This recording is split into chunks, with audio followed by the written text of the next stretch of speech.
Hi guys, so we're back with the final episode of our video series chatting about the scientific principles of strength training, what they are, how they apply, my thoughts on them generally. So last video, individual difference. This is the last and least important one of the principles.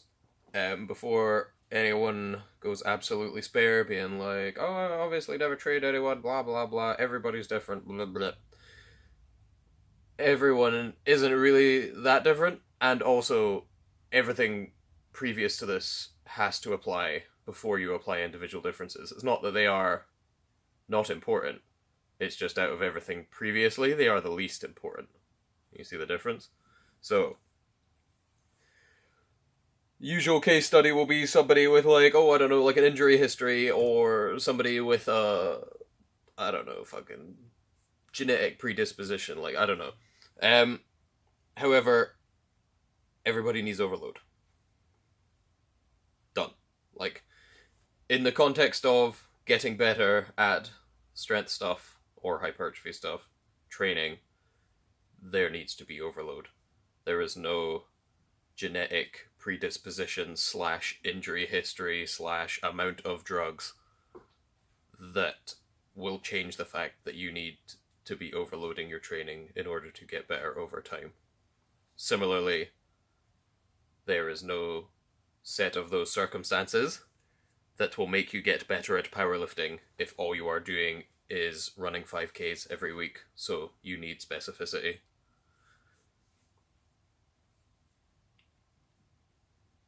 The drug thing kind of plays into fatigue management, definitely, because you can definitely get away. Your ability to recover is greatly increased. But then, if we take the recovery of that sentence with your max recoverable volume, your max recoverable volume will also be higher than somebody who doesn't take drugs. So your potential magnitude of training could be quite large. So if you aren't going into that increased capacity because you've taken the step to take drugs, then you're underplaying your training also. Um, Specificity, overload, fatigue management, SRAs. Your SRAs, again, individual differences might play into them, but don't confuse individual differences with fatigue management. Like, the difference in how much people sleep is in fatigue management. That's not an individual difference. Individual differences is stuff like injury history, any genetic pre-existing conditions, like do they have diabetes? Do they have asthma? Are they missing a leg? Like, fuck knows. Stuff like that. Like, that's the important different stuff that will determine other things. However, if you have one leg, two leg, no leg, three legs if you're lucky, you still need overload. That's it. Like, job done. Individual differences. There's in the book there's actually a quote from a guy called Mike Stone that says, "You're special, just like everybody else." I think that's fucking hilarious. But yeah. So you need to be very wary of what constitutes an individual difference and doesn't constitute one of the other main training principles. Like, how your general lifestyle isn't an individual difference. It's just either good or poor fatigue management with regards to training. That's it. Everything else, it will just play into one of the other things. Another big one that will play into individual differences is exercise selection, mainly because, to use the aforementioned extreme example, if someone's missing a leg, they probably can't bilaterally squat.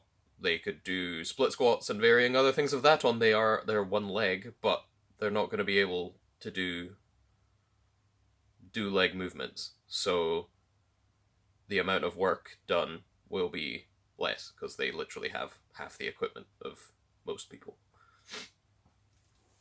Um, what else? Exercise selection, exercise technique.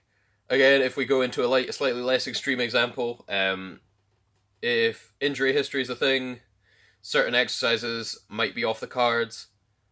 you might just have to work around them. You might have variants of them. Again, this is why going from slow and controlled, just sticking with slow controlled is always better rather than super dynamic and explosive, aside if you're training weightlifting, different thing.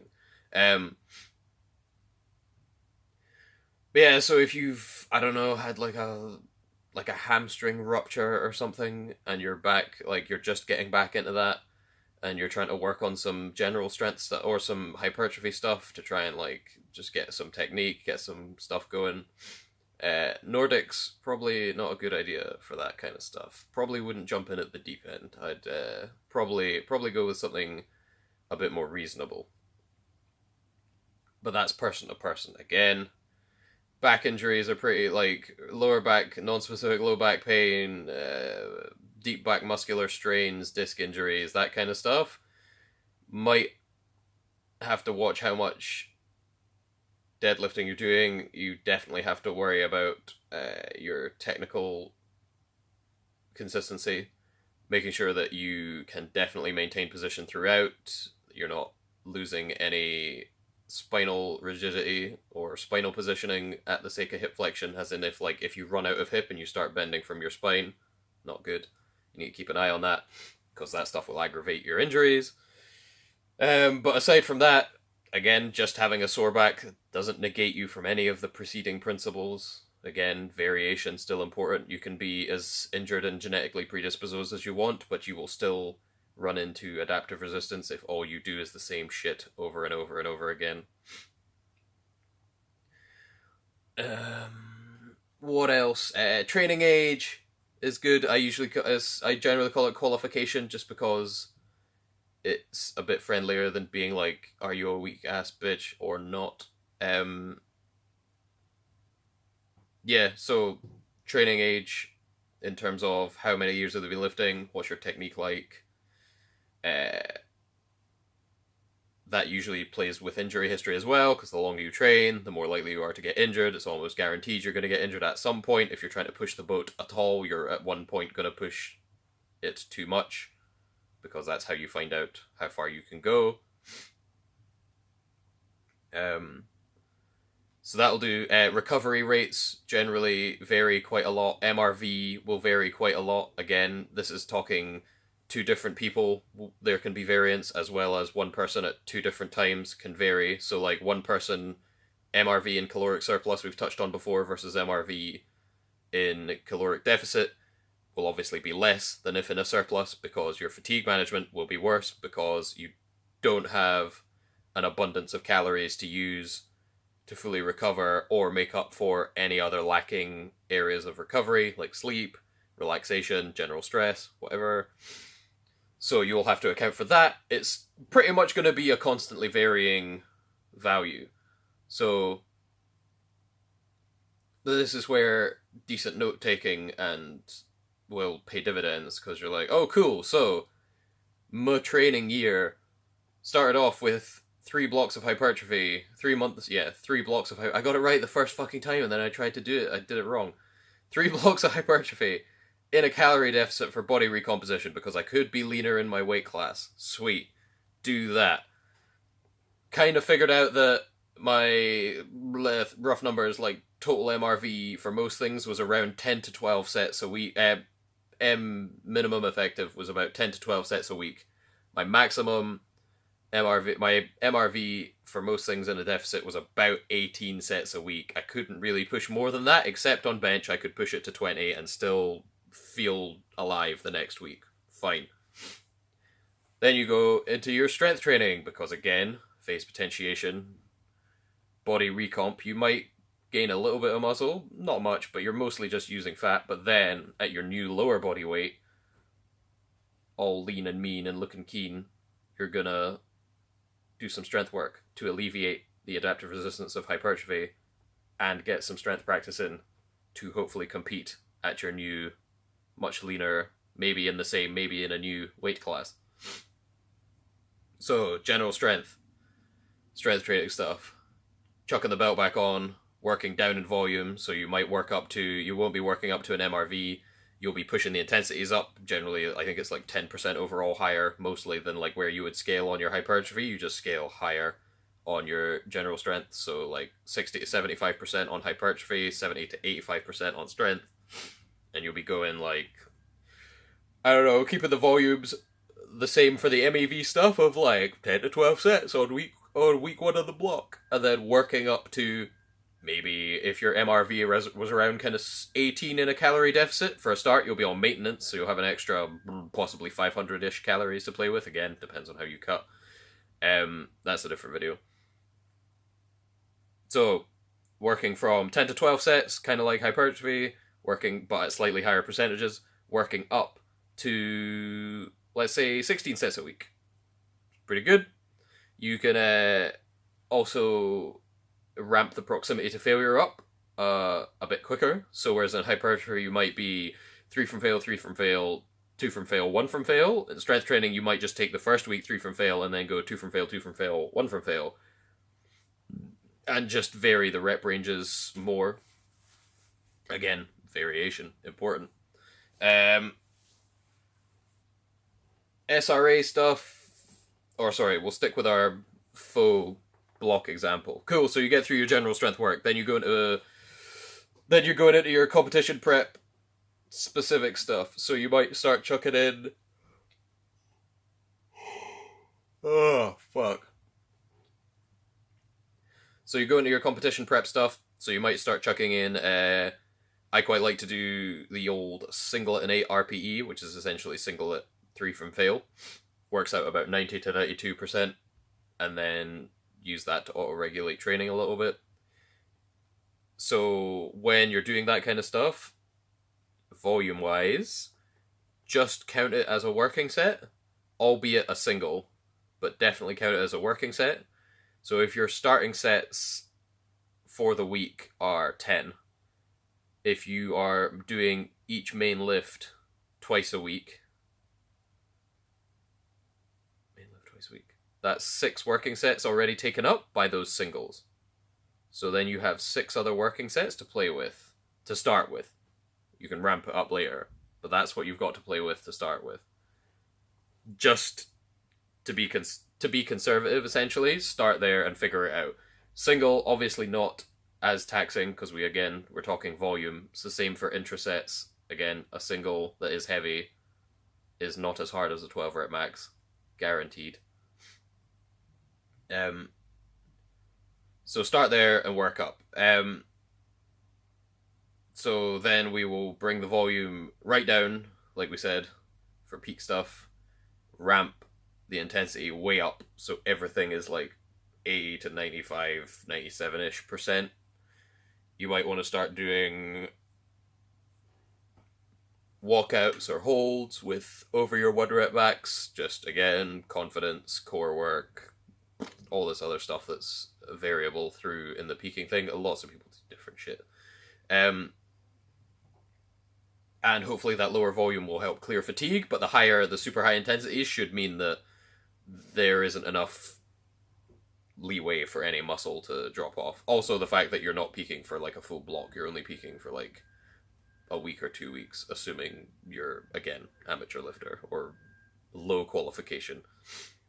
And then you compete at your new lean, mean, and keen weight class. See how you did. Did you get better? Did you get worse? Why? Analyze how you did on the day. Then analyze all the video. See what needs to happen. You're like, oh, cool. I sucked at this, that, and the other. Plan out how you could fix that in both hypertrophy phases and strength phases, and possibly game day prep. Again, 3 big weaknesses, or the weaknesses will always be technical, physical, then mental, usually in that order.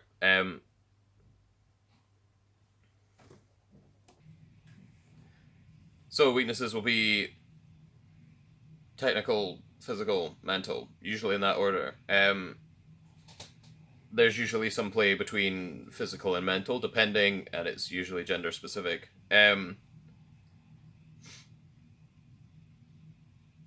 So analyze how you did throughout your training, what was good, what was bad. Usually 3 good things, 3 bad things, or 3 good things, 3 things that you did well, 3 things that you need to work on is usually a good place to start. Look at the whole process, figure out what you need to do better, figure out what was good. Possibly keep the stuff that was good. Again, maybe you want to save it for times when you need it. Who knows? Um, then plan out your next training. So, do you need to recomp again? Are you happy at that weight? Are you lean at that weight? Do you want to put some muscle on now? Decide. And yeah, guys, that's pretty much. I mean, the last thing we can touch on is kind of off of the qualification thing I was talking about of beginner, intermediate, or beginner, early intermediate, late intermediate, advanced lifter stuff of development status and goals. That's essentially just qualification and where you want to go and stuff that you might need to reprioritize. So the big one that this usually matters for people is the kind of intermediate stage, because you get into this thing that I've heard called the Great Swampy Middle, which is, I'm sure you might have seen a graph from, I think the dude did win a Nobel Prize for it, of the whole conscious incompetence, conscious incompetence, conscious competence, unconscious competence thing, in that the best you think you are is when you have no fucking clue. And the closest you get to being that, like, confident in your own abilities is when you are, like, a Jedi, essentially. And even then, it's not the same level. So, even when mastery and, like, expert level Jedi Master is attained, it is not as confident in its own ability as someone who has no fucking clue what they're doing. So, the intermediate stage where you start to realize, like, this is why powerlifting doesn't appeal to the mass market, because there's no frame of reference.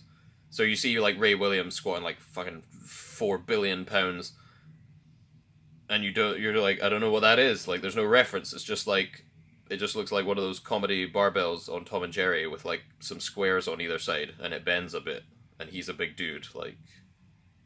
Like World's Strongest Man appealed to people because, for one, it was cooler than just squat, bench, and deadlift, and two, they had like real life shit. Like, it was pulling a truck. Like, everyone knows what a truck is, and they're like, oh my god, that's a big truck.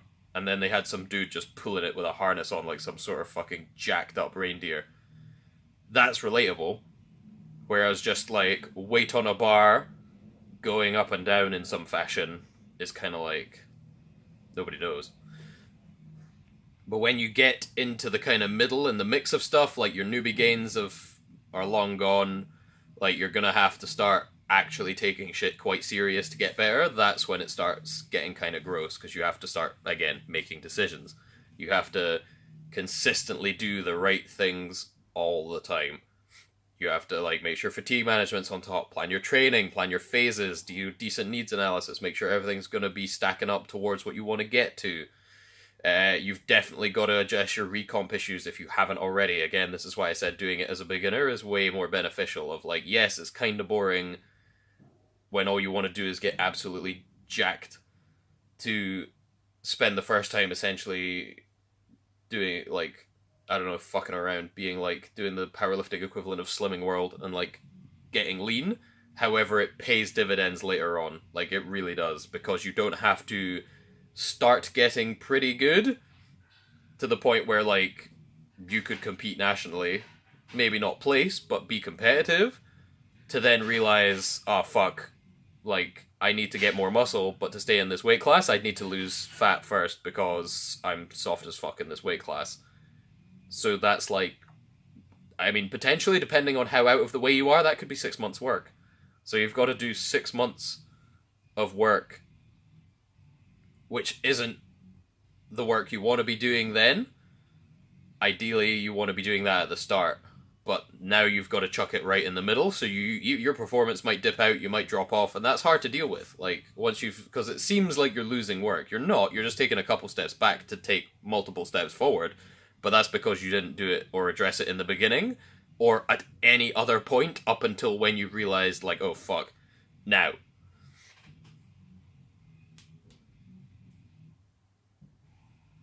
Bleh.